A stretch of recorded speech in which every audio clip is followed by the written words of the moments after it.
বন্ধুরা, ভাবুন তো, মাঠে নামলেন মহেন্দ্র সিং ধোনি, হাতে একেবারে নতুন ব্যাট।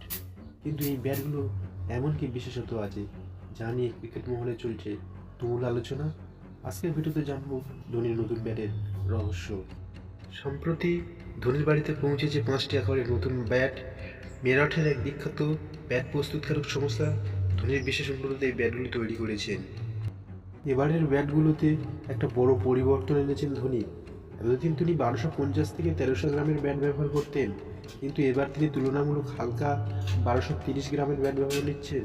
এই ব্যাটগুলোতে ব্যবহৃত হয়েছে উন্নত মানের মূল্য কাঠ, যা শর্ট খেলার ক্ষেত্রে বাড়তি সুবিধা দেবে।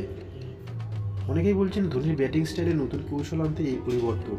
বিশেষ করে আইপিএল 2025-এ তিনি হয়তো আগের চেয়ে আরও বেশি আগ্রাসী ব্যাটিং করতে চায়। হালকা ব্যাট মানে দ্রুত ব্যাটিং সুইং, যা বড় শট খেলতে সাহায্য করবে। ধোনির ব্যাট মানে আলাদা কিছু। এই ব্যাটগুলোতে রয়েছে কাস্টমাইজ গ্রিপ, যা ধোনির হাতে নিখুঁত ফিট করবে। এছাড়া ব্যাটের হ্যান্ডেল ও বটমের ডিজাইনে কিছু পরিবর্তন আনা হয়েছে, যাতে ধোনি সহজেই হেলিকপ্টার শট মারতে পারেন। এই নতুন ব্যাটের মাধ্যমে ধোনি হয়তো এবার আরও বড় চমক দিতে চলেছেন। বিশেষজ্ঞরা বলছেন তিনি হয়তো ব্যাটিং অ্যাপ্রোচ বদলে ফেলতে পারেন এবং বেশি ছক্কা মারার দিকে মনোযোগ দিতে পারেন। আপনার কি মনে হয়, ধোনির এই নতুন ব্যাট কি তার পারফরমেন্সের প্রভাব ফেলবে?